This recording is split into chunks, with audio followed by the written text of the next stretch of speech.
Yo, good morning sa inyong lahat mga sir. Papasok na tayo ng trabaho ngayon. Di pa ako nakakaalis, pinagpapawisan na ako.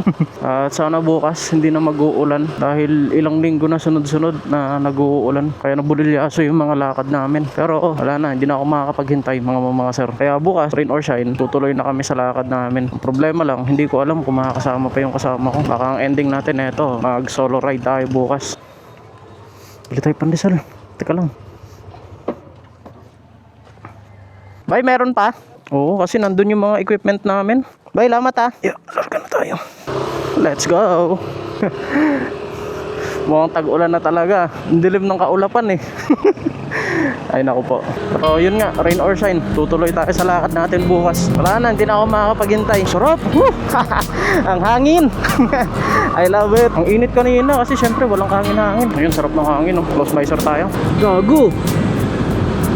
Tumawid na doggo. Maaga pa naman. It's 8:21 AM in the morning. May lubak eh. Sakto yung iwas ko dun ah. Uy, nakago. At kamusta kayong lahat mga sir?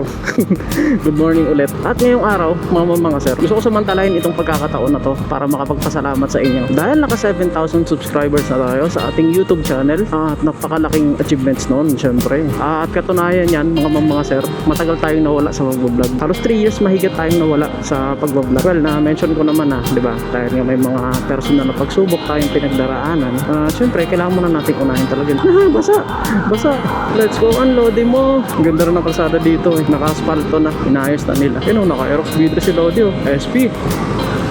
Kaso wala, sibak pa rin tayo ng 160 na click. Ay nako, grabe yun o, yung vlog ni Kapwa. Ang daming nag-react. Ang daming negative comments din na nangyari.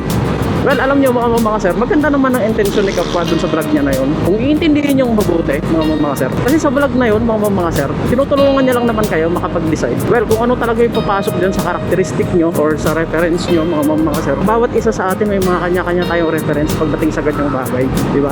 Magkakaiba tayo pagdating dyan. Ako, personally, mga sir, may sarili akong dahilan, di ba? Kung bakit ito yung napili kong motor. At kung ano man yung decision na yun ng bawat isa sa atin, di ba? Respeto na lang dapat. Ganun lang. Alam niyo mga sir, si Honda Click 160, mabilis talaga yan. Kailangan nyo tanggapin yung part na yun. Alam nyo mga sir, hindi naman kasi mahalaga kung sino yung matulin at sa hindi. Kasi diba, at the end of the day, ang pinakamahalaga pa rin sa lahat, yung makakauwi ka rin ng ligtas, lalo na kung pamilyado ka, diba? Yun ang mas importante doon mga sir. At yung iba, medyo, alam nyo na, talagang trip-trip lang talaga nila mga asar. Pero syempre, nasa sa inyo na yun kung papatulan nyo. Bawat isa sa atin, may mga kanya-kanya tayong reference sa kanyang bagay. Kung bakit yun yung pinili nating motor, diba?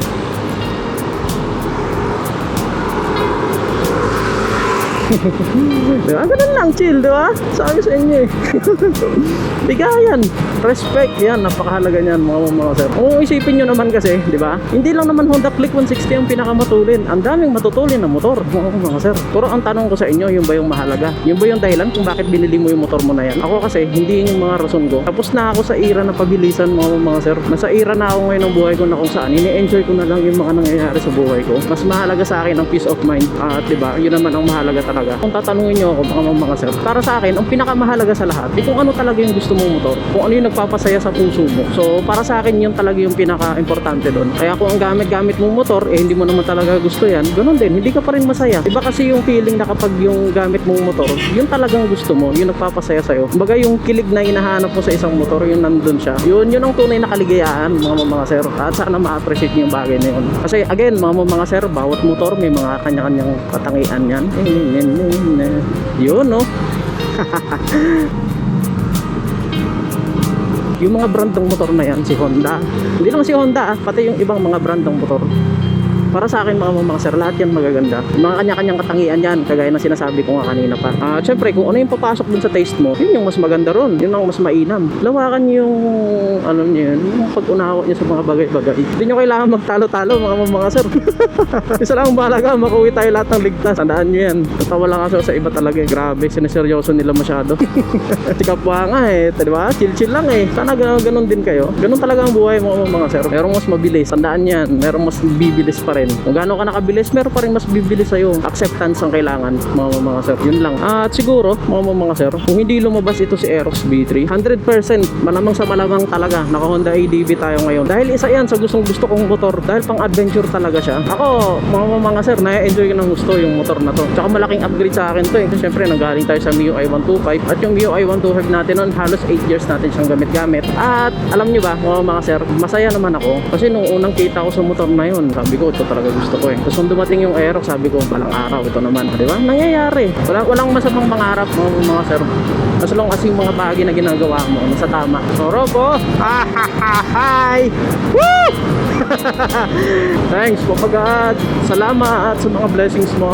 Matabang buhay kong pagpapasalamat to. Dahil sa kabila ng unos na naranasan namin, diba? Ito kahit pa paano ngayon nakaka-recover na kami.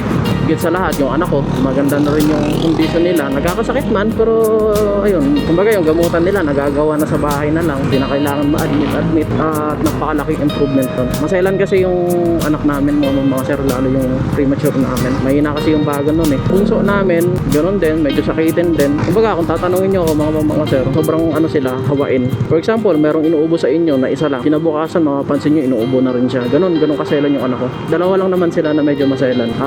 Thanks God kasi yung panganay ko naman kahit paano hindi naman ganon. Pero sabi naman ng doktor, di ba? Habang lumalaki sila, unti-unti, tumitibay rin yung resistensya ng mga yan. At may mga binigay din naman sa aming mga vitamins, mga gamot na pampalakas ng immune system. Medyo magastos, pero ganon talaga. Hindi naman sa atin ibibigay ng yung mga pagsubok na ganito kung alam niyang hindi natin kakayanin. At ang mahalaga doon, di ba? Pagmamahalan sa pamilya, kagaya na sinasabi ko palagi. Kaya kung kaya niyo pa sabihin yung mga bagay na hindi niyo nasasabi noon sa mga mahal nyo sa buhay, sabihin nyo na mga sir. I-treasure nyo palagi yung mga oras, pagkakataon na nakakasama nyo sila. Hindi unlimited ang oras natin dito. Kaya kung ano yung mga kinatatakutan mo na baka hindi mo kaya, tanggalin mo na yun mga sir. Baguhin mo yung mindset na ganun.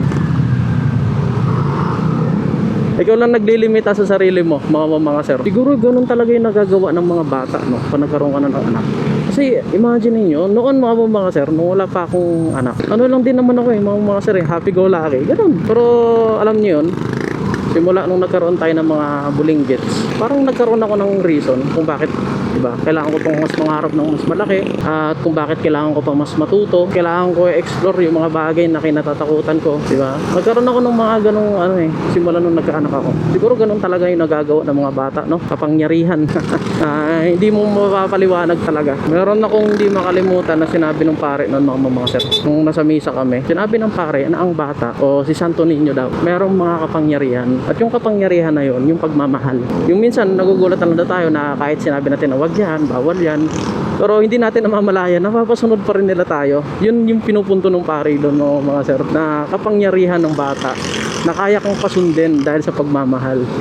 Ang galing, no? Napakapayapa pakinggan at di ko makalimutan yun. Tumatak talaga sa isip ko. Nakakatuwa lang. Kaya yun ang simbolo daw ng Santo Niño. Ang galing. Kalain nyo mga sir. Napakalawak, di ba? Pero kung iintindihin mo ang ano ng laman niya.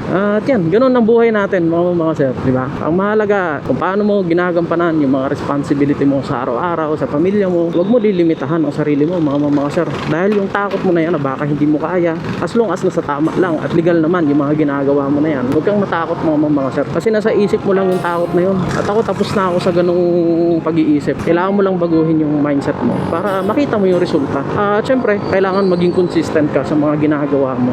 Napayuhan pa talaga na wala sa oras. Well mga sir, sabi ko nga sa inyo, ang dami kong realization simula nung alam niyo yun, dumaan kami sa maraming pagsubok talaga. Kaya ngayon, sa pagbabalik ng vlog natin, yung mga konting wisdom na meron tayo, i-share ko rin sa inyo. Maraming salamat po sa mga sumusuporta sa atin. Dahil again, naka 7,000 subscribers na tayo. Kasi di ba nga 3 years tayo nawala mga sir sa pag-vlog. So na-restrict yung YouTube account natin. Sa madaling salita, itong YouTube account natin, hindi siya kumikita, na demonetize tayo. At binaba tayo ni YouTube sa pinaka-lowest tier. Kaya kailangan natin mag-grind. May requirements ulit para makapag-apply tayo doon sa monetization. Price Blue, Aerox B3. Aerox B3 din sa harapan natin. Wow, para kaming puputok na ito.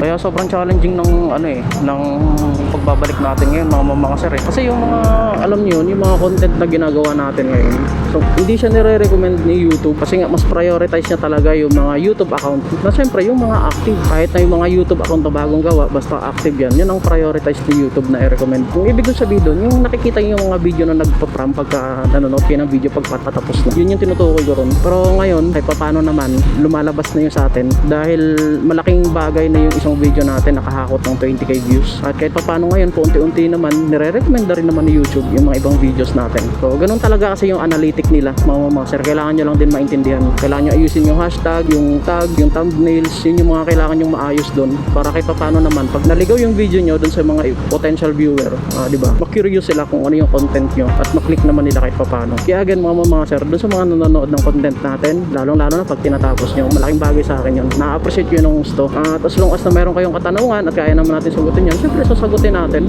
At again, mga sir, maraming salamat sa inyo. Tapos puso ako nagpapasalamat sa inyo, mga sir, kung alam nyo lang. Ito yung stoplight dito nung pagkatagal-tagal eh. Grabe, go na ba? Go na. Let's go. Maraming salamat po sa pagsama nyo sa akin ngayong araw na to. See you ulit sa mga susunod pa nating video. Ride safe sa inyong lahat, mga sir. Let's go. Babush!